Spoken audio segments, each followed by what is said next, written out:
The NASCAR Xfinity Series heads the Las Vegas Motor Speedway, and we see a lot of chaos, controversy. We see rain and snow, and then we see one of the young hotshot drivers coming up to the ranks, picking up their first victory of the season.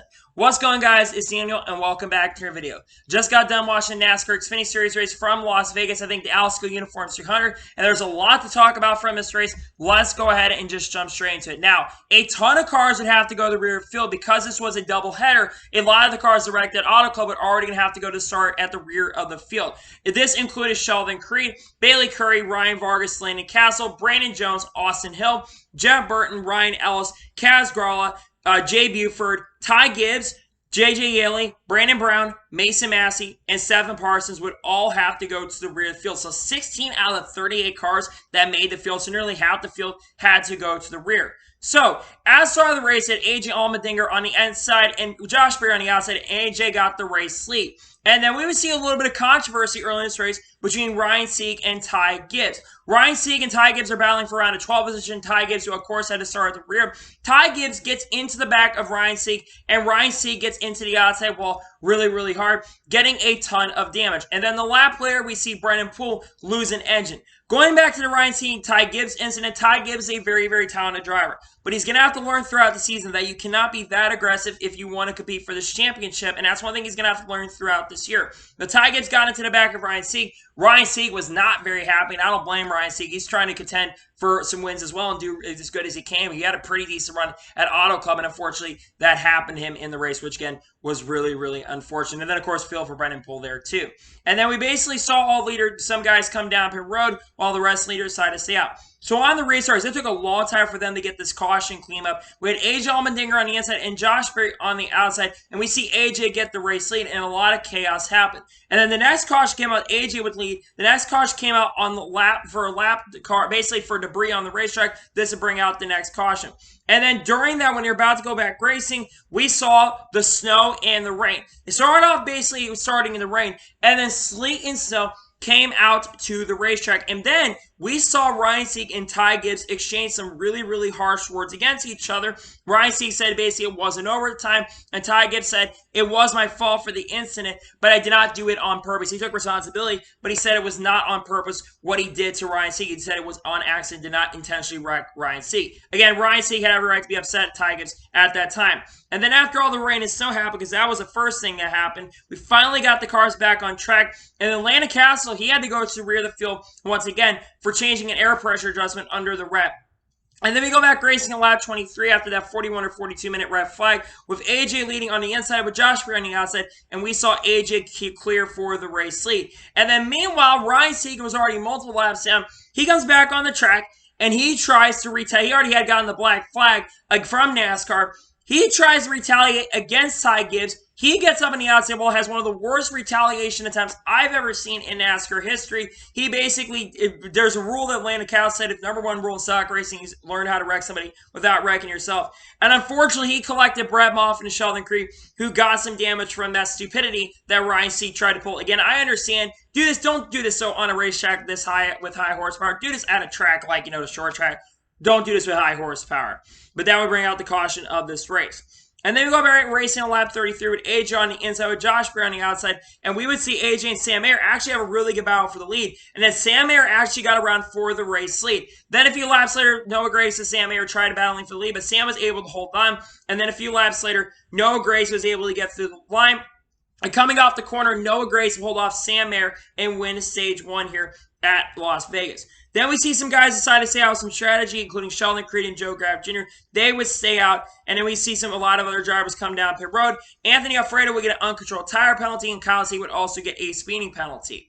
And then we would see the restart on lap 55. They took a long time for the cautions today. With Sheldon Creed, I think they had rain that came back on the track as well. Sheldon Creed, he would have the lead on the restart on the outside with Sam Mayer on the inside. And Sam Mayer got a really, really good restart. I believe he was able to get the release lead from Sheldon Creed. And then we see Brandon Brown. He basically was running 18 for the time, but he had a tire rub and had the thing come down pit road. And then we would see the next caution come out for Jesse Wuji for spinning down, I think, on turn number 4, bringing out the caution. Maya Sire getting the free pass. And then we see some guys come down pit road while most leaders decide to stay out. And on the race, I have Sam Mayer leading from the inside, I have Noah Gragson on the outside, and we would see Ty Gibbs give a really, really great push to Noah Gragson for the race, and Noah Gragson got the race lead. And then we basically see the next caution come on a lap 74 for Kyle Weatherman. Kyle Weatherman had some contact. I don't remember exactly who he had contact. I think it was Joe Graff Jr. Joe Graff got into the back of Kyle Weatherman. He spun down the back stretch on turn number 2, hitting the inside wall really, really hard, bringing out the caution of this race. And then all lead lap cars decided to stay out.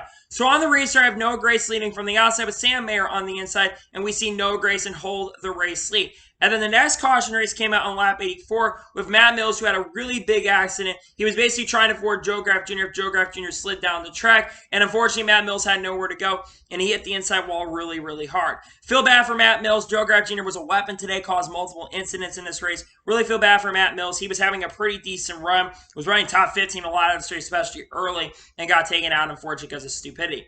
And then because of that big wreck, this would actually be the end of stage number 2, with Noah Gragson holding on to win stage number 2. And then we see some strategy once again, with Brandon Brown actually deciding to stay out while all the other lead lap cars came down pit road. And then, of course, Sam Mayer would actually win the race off pit road. And then Brandon Brown led the field back to the green, but he basically then got passed by Sam Mayer for the race lead. And then a lap or two later, we see Austin will actually get around Sam Mayer and actually took the race lead. And then Brandon Brown, who stayed out time, he would come down the road with a flat tire. And then we would actually see Justin Allgaier really start showing up. He had basically been non-existent most of the day, but he got around and his car was really, really strong. And he got around Sam Mayer for the race lead. And basically at this point, he would dominate the next portion of this race. Now, Justin Allgaier run into problems where he has some debris on his grill. He's able to get the debris off, and we would start seeing him pull away. Meanwhile, Noah Gragson started having some problems on his own. He was starting to have some tire cording issues, and then a few laps later, because of it, he came down pit road. And then we see Sheldon Creed come down pit road, but unfortunately, he ended up speeding on pit road. And then all the pit stops continue happening with Justin Allgaier basically coming down pit road and actually holding on to the race. Well, now getting the race lead. Noah Gragson actually had the race lead. After that, Josh Berry also had an incident where basically he was trying to got tapped in the back by Kaz Grall and missed pit road. And then we received Justin Allgaier and Noah Gragson battle for the race lead, with Justin Allgaier getting around Noah Gragson. Eventually, Noah tried to battle back to try to get around him, but Noah Gragson also short on fuel at that time. And then Justin Allgaier got around him, of course. And it looks like that Noah Gragson is going to Justin Allgaier was going to clear his way to victory. And then Jesse Iwuji happened. Jesse Iwuji was 4 or 5 laps down, and then he got loose going to turn number 3. And unfortunately, multiple drivers had nowhere to go. Ryan Vargas, Stephen Parsons collided into them, and they all know they were all lapped down, but they had got a ton of damage. And Landon Cass was running 9th at the time, would basically end up spinning out. This is something that needs to be addressed and said. I like Jesse Iwuji as a person, and what he stands for is incredible. But you are 5 laps off the pace and 5 seconds off the pace. You should not be out on the track. You did horrendous today. You already caused an incident and crashed earlier, and you basically screwed a lot of people out of contention in this race. And you're the big reason a lot of people happen. There needs to be something addressed about Iwuji, and I think that there should be other drivers in this car that I think that could do a better job than Jesse is. That's just my honest opinion on that. And we see all leaders come down pit road with Justin Allgaier winning the race off pit road. And then with 20 laps to go, we go back racing with Justin Allgaier leading on the outside and Ty Gibbs on the inside. And we see Noah Gragson actually get a really, really huge push from Daniel Hemrick, and he was able to get the race lead. And then we see some contact with 19 laps to go between Sam Mayer and Brandon Jones. Brandon Jones came up on Sam Mayer. Sam Mayer came down. It was just a racing incident, and Sam Mayer got into the outside wall. It's really unfortunate because Sam Mayer was having a really, really good day. Because of that, Sheldon Creed got the free pass. And then we go back racing with 12 laps to go with Noah Gragson leading from the outside and Daniel Hemrick leading from the inside. And Noah Gragson actually got the race lead. And then chaos happened with around 5th or 6th position. Ryan Truex and Austin Hill, some contact. Ryan Truex overcorrected. They got really loose in turn number 3. He overcorrects and get into Austin Hill. And then we saw, unfortunately, multiple other drivers get involved. Riley Herbst got a ton of damage after getting spun by AJ Allmendinger. And then we saw Ryan Ellis get into the back of John Nemechek, spinning him out, bringing out the final caution of this race. And then we go back racing with 5 laps to go in this race with Noah Gragson leading from the outside with Ty Gibbs on the inside. And Justin Allgaier, instead of going ahead and working with his teammate, he decides to work with Ty Gibbs on the restart, which have major, major effects and implications in this race. And Ty Gibbs gets a really, really incredible push on the restart. Noah tries to fight back really, really hard, tries to close in, but no Grace really doesn't have anything for him. As they come around to the white flag, Ty Gibbs has the race lead, and on the last lap, down the front stretch, Bailey Currey and CJ McLaughlin would get some contact against each other, and that would bring out the caution in this race, meaning that Ty Gibbs comes off the corner under caution to pick up his first win of many of the 2022 season.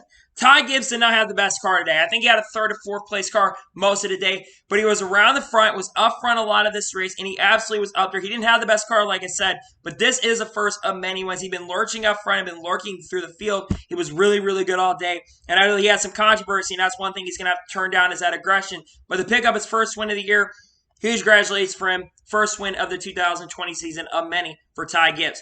So now let's go ahead and take a look at the results of the race and then give you my score here at the end of the episode. So Ty Gibbs picks up the victory. Noah Gragson finished second, man. Noah Gragson, I think, had the best car most of the day. I know he only led like 32 laps, but man, Noah Gragson's car was so good, especially on the long runs. If not for that bad strategy and that bad restart he got end of the race, not having Justin help him out on the restart, I think Noah could have made a run for his money, could have won this thing. But a top five regardless, I think he's going to be coming out of this as the points leader, so he's had a really good start of the year. He's finished third, then second and second. 3 straight finishes, 3 straight top 3 finishes. Really good job for Noah Gragson, second place. Daniel Hemrick finishes third. Daniel Hemrick was really quiet for most of the day until the end of the race. He really started showing up later on the top 5. He finishes third, though, a really strong run for Daniel Hemrick. That's good points today and some experience going in tomorrow for the Cup Series race. Josh Berry finished fourth. Solid top 5 run all day. I thought Josh Berry was going to extend a little bit more, but a top 5 regardless, good run for him. Justin Allgaier finishes 5th. Justin led the most laps. He can tell he's definitely frustrated because Justin really wanted to win this race. He came so close, and unfortunately that caution for Jesse Wuji cost him an opportunity wins. I think he was going to cruise the victory. But a top 5 regardless, good run for Justin Allgaier. He finishes 5th. Landon Castle finished 6th. Solid top 10 run from Landon Castle today. Landon Castle a lot of day was non-existent, but a top 10 run regardless after all the stuff he's had to start this year and a lot of issues at the beginning of the year. He finished 6th. Good run for him. Sheldon Creed bounced back to the top 10 finish. Sheldon Creed had a pretty good run, was really kind of quiet most of the day and had his issues, but he bounced back to a top 10 run. Brett Moffitt finishes 8th. Brett Moffitt ran around top 15 most of the day. He got some damage early in the race from that incident where Ryan Sieg tried to basically pay back Ty Gibbs. Good run at the end of the day. He gets a top 10. AJ Allmendinger finishes 9th. AJ struggled. He was not that good at all today. He led the first 32 laps and then became non-existent. Now, they did try to get that car better. It was starting to perform a little bit better, but unfortunately, they did not progressively get that better. He finished 9th, a solid top 10 run. I mean, I'm not as convinced that they're going to be a championship threat because this race is a really good indication who's championship threat and who's not. Brandon Jones finished 7th, top 10 most of the day, around 6th, 8th most of the day. Top 10 run, solid run for him. Jeremy Clements finishes 11th, solid run for him. He finishes in 11th. John Nemechek, after basically spinning down the front stretch, he ran top 10 a lot of the day, finishes 12th, solid run for him. I hope he gets some more. I know he's going to be running next week in Phoenix, so that's going to be fun to watch. Ryan Ellis finishes 15th. Solid run for Ryan Ellis. He was really quiet most of the day, but shout out to him. Really good run at the end of the day. He finishes 13th. Riley Herbst, even with this crazy amount of damage he got, he finished 14th. What do you got to say? He was kind of I was really disappointed in Herbst. I expected a little more out of him. No, Herbst isn't the best driver in the world, don't get me wrong, but man, I expected a little bit more from him. He finishes in 14th. Alex Bank is top 15, solid run for him. Kyle C finishes 16th. Anthony Alfredo finishes 17th. Bailey Curry finishes 18th. Jeb Burton finishes 19th after having to start at the rear. JG Lee finishes 20th. Meisier finishes 21st. Joey Gase finishes 22nd. Kaz Grall finishes 23rd after his incidents late in the race.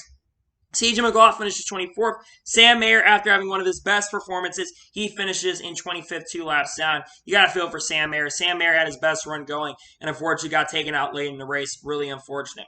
Kyle Weathering finishes 26th. Solid bounce back for him. Mason Massey finishes 27th. 28th for Jay Buford. 29th for Joe Graff Jr. 30th for Brandon Brown. 31st for Ryan Truex after having a decent day. Was running top 5 at the end, but unfortunately got loose off the corner. Finishes 31st. Austin, after his issues, he finishes 32nd. Ryan Vargas finishes 33rd. Brian Vargas cannot catch a break. He's had terrible runs all year because he's had bad breaks. All 3 races, he had something terribly go wrong. That's affected him. Hopefully things can turn around for him. Seth Parsons finishes 34th. Jesse Wuji finishes 35th. Again, Jesse Wuji, there needs to be things changed because, again, he shouldn't be out there. 36 for Matt Mills, 37 for Ryan Sieg after his retaliation, and Brendan Poole finishes last in 38th. So now let's go ahead and give you my score, and I'm going to give you my overall thoughts of today's race. First half of this race was absolutely chaotic and absolutely crazy. They really did not know who was going to win this race. There was so much chaos in the first half of it. There were cars wrecking left and right. You had so many wrecks, especially on the back stretch and on the front stretch as well. You had rain and snow. You had all the factors and controversy in the race as well between Ryan Sieg and Ty Gibbs. And then we got to the second half of the race, and it kind of calmed down for a little bit, and the field kind of spread out, and we actually got green flag pit stops. And then we had the Jesse Woogie incident, and then the racing got really, really crazy once again. And these restarts especially were absolutely fun and really entertaining. So overall, my score of today's NASCAR Xfinity Series race in Las Vegas, you know what? I'm going to give it overall a 9 out of 10. It wasn't absolutely a perfect race, but it was a really, really strong race. Definitely a good follow-up to the NASCAR Xfinity Series race at Monaco, because that race was really, really entertaining. There's not been one bad race really so far in all three top NASCAR races so far. I really enjoyed it. I'm giving today's NASCAR Xfinity Series race a review a 9 out of 10. So, anyway, that is for today's NASCAR Xfinity Series race review from Las Vegas Motor Speedway. I want to thank you guys for watching. Please subscribe to the channel, notification on to be notified when a video does go live on my channel. Follow me on Twitter, Facebook, and Instagram, and support me on page as well. Links scheduled below for that, and comment your thoughts on today's race. What are your thoughts on today's race? Let me know your thoughts below. Let me know your score in the comments below, and congratulate Ty Gibbs on picking up his first victory of 2022. Let me know in the comments below. Tomorrow we've got the starting grid video will be dropping here tomorrow morning on the channel when I wake up. That'll be dropping. We'll have the Vegas starting grid video up on the channel. And then we'll also have the Cup race view from Las Vegas up on the channel as well. You should check that out. But anyway, like I said, I want to thank you guys for watching today's video. And I'll see you guys next time for great, awesome NASCAR and other motorsports content on the channel like this. Take care, everybody.